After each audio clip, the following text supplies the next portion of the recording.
साढ़े साती शनि की दृष्टि की कहानी। हिंदू सनातन धर्म में मनुष्य की शनि ग्रह दशा के दुष्प्रभाव को साढ़े साती कहा जाता है और इसी से प्रेरित होकर धार्मिक कहानी लिखी गई है। मुझे पाठकों से आशा है कि यह शनि की दृष्टि की कहानी आपको ज़रूर पसंद आएगी। काजल नाम की एक लड़की अपने पति के साथ एक अपार्टमेंट में रहती थी।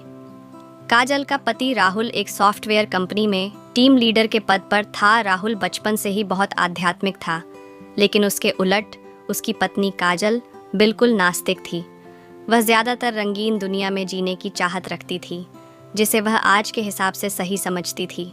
हालांकि इस बात को लेकर दोनों के बीच में कभी भी कोई अनबन नहीं थी। दोनों अपने जीवन में बहुत खुश थे। एक दिन सुबह सुबह राहुल टीवी में धार्मिक कार्यक्रम देख रहा था, जिसमें साढ़े साती काल के बारे में बताया जा रहा था। उसी समय काजल चाय नाश्ता लेकर आती है और राहुल के बगल में बैठकर चाय पीने लगती है और थोड़ी ही देर में वह राहुल से चाय पीते हुए कहती है, क्या सुबह से बोर कर रहे हो? और उसी समय टीवी का रिमोट उठाकर चैनल बदल देती है। राहुल को काजल का बर्ताव अच्छा नहीं लगता। वह काजल से कहता है, क्या तुम साढ़े साती की महादशा के बारे में कुछ जानती हो जो तुमने उसे बकवास समझ लिया? धर्म की बातें समझने के लिए आस्था लगती है, लेकिन तुम तो बिल्कुल नास्तिक हो। लेकिन तुम्हें किसी और की भावनाओं को तकलीफ देने का हक नहीं है। काजल को राहुल की बात से ग्लानि महसूस होती है और वह राहुल से माफ़ी मांगते हुए वही शनि भगवान का कार्यक्रम टीवी में दोबारा से लगा देती है। राहुल काजल को बहुत प्यार करता था। वह मुस्कुराते हुए कहता है, अरे कोई बात नहीं, चलो आज शनि मंदिर चलते हैं। वैसे काजल को मंदिर जाने में कोई दिलचस्पी नहीं है, लेकिन वह राहुल का दिल रखने के लिए मंदिर जाने को तैयार हो जाती है। दोनों एक साथ बाइक में मंदिर पहुंच जाते हैं। मंदिर के आसपास बहुत सी छोटी छोटी दुकानें लगी होती हैं। दुकानों में भक्त अपनी अपनी पसंद की चीज़ें खरीद रहे होते हैं। राहुल प्रसाद खरीदकर मंदिर की तरफ चलने लगता है। वही सीढ़ियों पर एक बाबा काले कपड़े पहने बैठे हुए थे। राहुल उनके कटोरे में कुछ पैसे डाल देता है और काजल के साथ मंदिर चला जाता है। मंदिर में शनि भगवान के दर्शन करने के बाद पुजारी से प्रसाद लेकर दोनों सीढ़ियों से नीचे उतरने लगते हैं और जैसे ही वह नीचे आते हैं, वही बाबा काजल को देखकर कहते हैं, बेटी अपना ध्यान रखना। काजल बाबा को प्रणाम करके राहुल के साथ घर आ जाती है। दरअसल बाबा बहुत तेजस्वी थे। उन्होंने काजल को देखते ही महसूस कर लिया था कि उनके ऊपर शनि की दृष्टि पड़ चुकी है, जिससे उसका साढ़े साती शुरू हो चुका है और उसके जीवन में संकट के बादल घिर गए। काजल के घर पहुंचते ही उसके सर में दर्द होने लगता है। काजल राहुल से कहती है, आप थोड़ा मेरे लिए चाय बना लीजिए, मेरे सर में बहुत दर्द है। राहुल काजल के लिए चाय बनाकर ले आता है। राहुल को ऑफिस जाना होता है, इसलिए वह तैयार होकर जल्दी निकल जाता है। काजल घर के काम खत्म करके दोपहर को सो जाती है। शाम को राहुल अपने ऑफिस से घर आता है। काजल तब तक सो ही रही होती है। राहुल काफी देर तक दरवाजा खटखटाता है, लेकिन काजल गहरी नींद में थी। उसे दरवाजे में किसी की आहट सुनाई नहीं दे रही थी। राहुल काजल को फोन लगाता है। फोन की घंटी सुनकर काजल अचानक नींद से जाग जाती है और जैसे उसे पता चलता है कि राहुल दरवाजे पर खड़ा है, वह जल्दी से जाकर दरवाजा खोलती है। राहुल काजल से प्यार से पूछता है, क्या कर रही थी? इतना टाइम क्यों लग गया?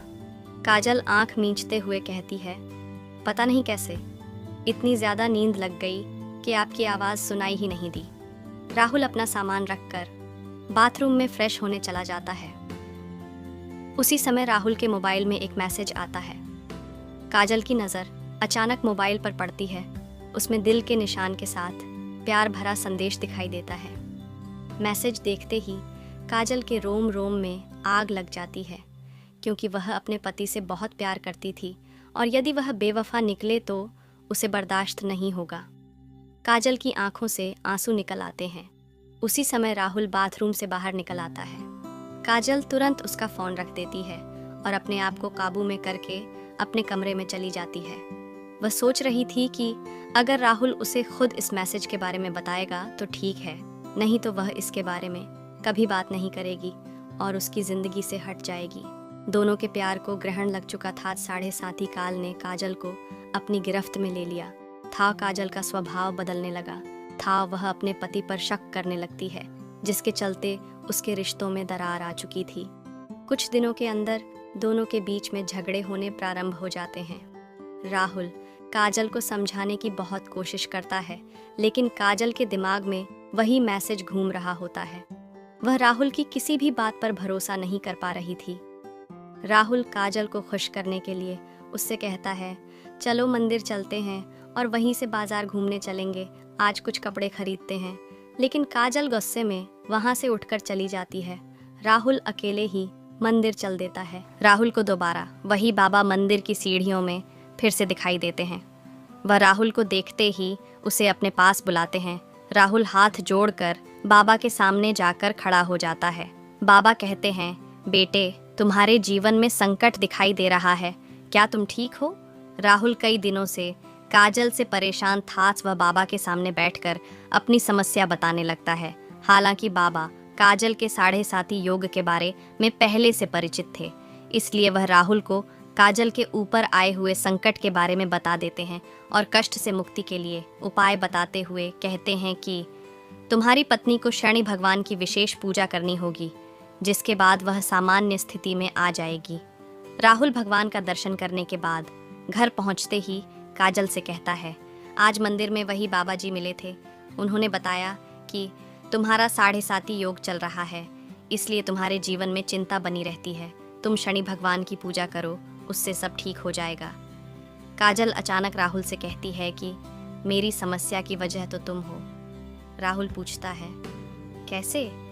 लेकिन काजल बात को यहाँ वहाँ घुमा देती है। राहुल काजल को इस बार जोर देते हुए कहता है कि हर शनिवार को तुम शनि भगवान की पूजा शुरू कर दो। लेकिन काजल राहुल को मना कर देती है और गुस्से में कहती है, तुम मुझे किसी काम के लिए मजबूर मत करो, मैं इन सब बातों पर विश्वास नहीं करती। राहुल को समझ में नहीं आ रहा था कि वह अपनी पत्नी को शनि के प्रकोप से कैसे बचाए। वह दोबारा मंदिर की तरफ जाता है और बाबा को ढूंढने लगता है, लेकिन बाबा वहां से जा चुके होते हैं और अब वह अगले हफ्ते यानी अगले शनिवार ही यहाँ आएंगे। राहुल के पास तब तक का वक्त नहीं था, क्योंकि वह समझ चुका था कि अगर यह सब ठीक नहीं हुआ तो काजल और उसका रिश्ता टूट जाएगा। वह काजल से बहुत प्यार करता था। वह उसके बिना जीने की कल्पना भी नहीं कर सकता था। राहुल मंदिर में पुजारी जी से बाबा के बारे में जानकारी लेता है, लेकिन पुजारी जी को बाबा के बारे में कुछ पता नहीं था। वह कहते हैं, बेटा, मैं यहाँ सुबह से आता हूँ, लेकिन मैंने आज तक किसी बाबा को सीढ़ियों पर बैठे नहीं देखा। पता नहीं तुम किसकी बात कर रहे हो। राहुल को ताज्जुब होता है, क्योंकि वह 2 बार बाबा को मिल चुका था। वह शनि भगवान के सामने हाथ जोड़कर कहता है, प्रभु, मुझे बाबा से मिलना है। और इतना कहते ही राहुल मंदिर से नीचे उतरने लगता है। अचानक सीढ़ियों में उसके सामने बाबा प्रकट हो जाते हैं और उसे एक शनि भगवान की मूर्ति देते हैं और कहते हैं, इसे अपने घर में रख लेना और इन्हें तेल से स्नान कराना, तुम्हारा कल्याण होगा। और इतना कहते ही बाबा अचानक राहुल के सामने से ओझल हो जाते हैं। राहुल को समझ जाता है यह कोई साधारण बाबा नहीं, बल्कि तेजस्वी आत्मा है। राहुल अपने घर पहुंचकर शनि भगवान की मूर्ति स्थापित कर देता है। राहुल जैसे ही वह मूर्ति को तेल से स्नान कराता है, काजल पीछे से आकर जोर जोर से चिल्लाने लगती है और कहती है, खुद चरित्रहीन होकर ये ढोंग मत करो। अपनी गलती छुपाने के लिए तुम शनि भगवान का सहारा ले रहे हो।